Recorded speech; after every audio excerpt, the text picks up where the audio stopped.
natin. Asan yung ako? Yung chinelas ko.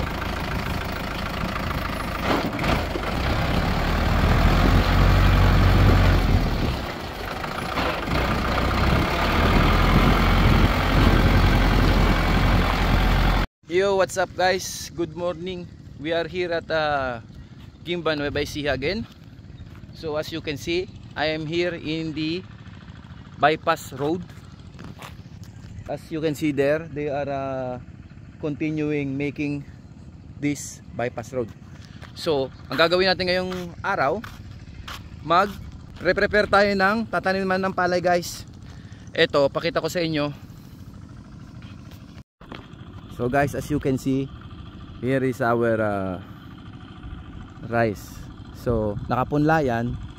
We are going to transfer after this one became older and enough days to transfer in another what we call this pitak. Ang tawag namin dito guys is pinitak. I don't know in your term. So dyan guys, ito guys, yan ililipat. So as you can see there also, there is another variety of rice. I will show you later. So ayan yun guys, yan. Prepare natin tatanin yan. So in today's video, I will show you how to prepare this pinitak. Okay? Let's begin. What's up guys? Good morning. So before we start plowing these fields, yan, I will show you how to use this tractor, Kubota LS5018.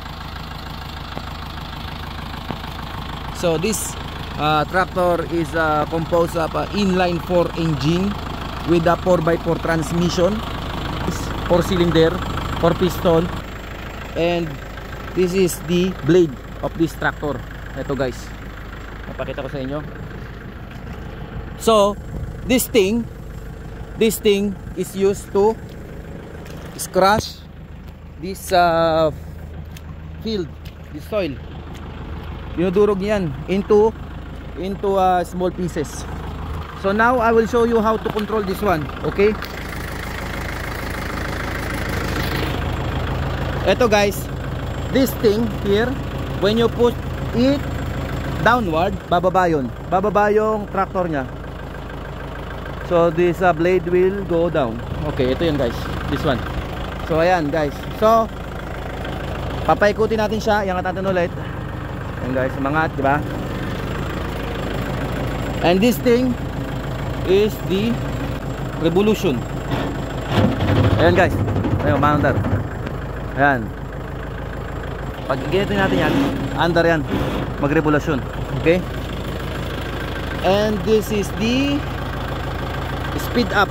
If you want to speed up the rotor revolution,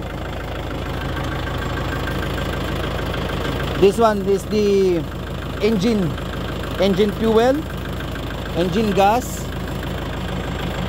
This is the clutch, and that one is the brake. And this is the, you are already familiar with this manual transmission. Okay, and reverse, forward and up. So okay, we will use these things to plowing this field. Itong buong to guys, araruhin natin. Okay, we are preparing for the planting of rice. So in today's video, I will show you paano mag-araro ng bukid and magsuyod. Okay?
Anyway guys, bago tayo magsuyod o mag-prepare, ito pala yung mga punla namin.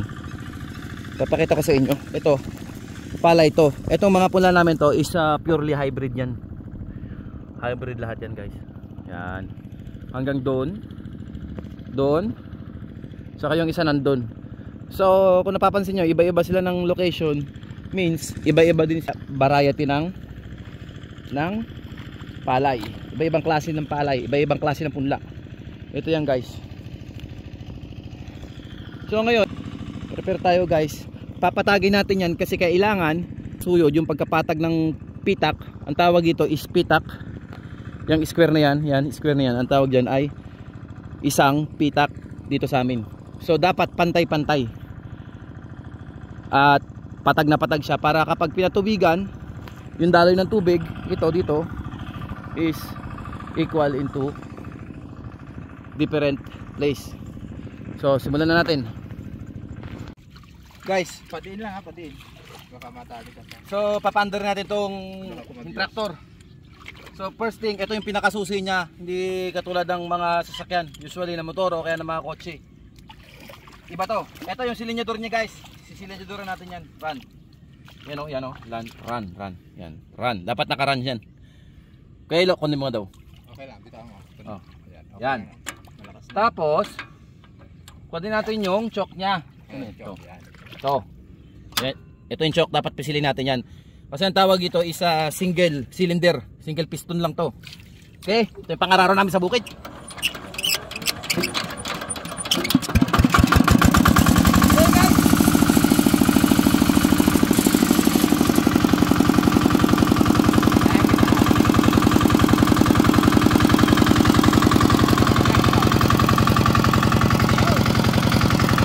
Okay guys, so Ano lang pala siya? mag-araro tayo ng bukid yan. Ipapakita ko sa inyo kung paano mag-araro ng bukid. Pwede ka magawa natin.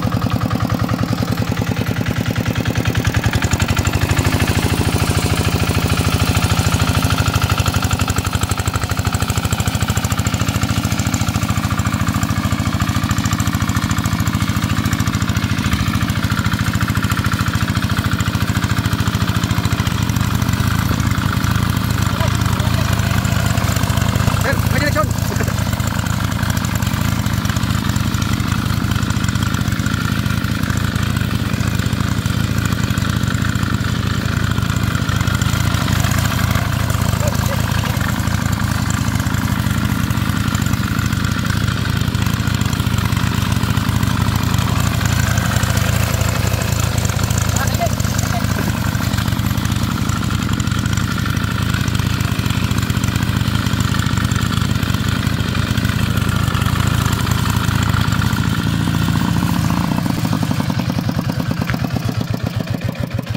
Kailangan nakaminor yung makina natin.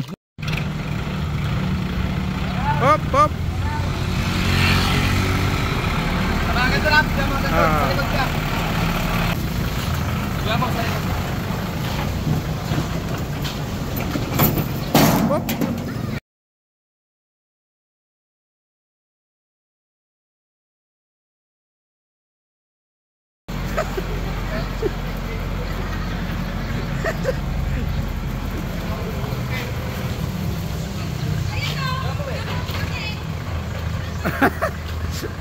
Pinigla mo sir eh.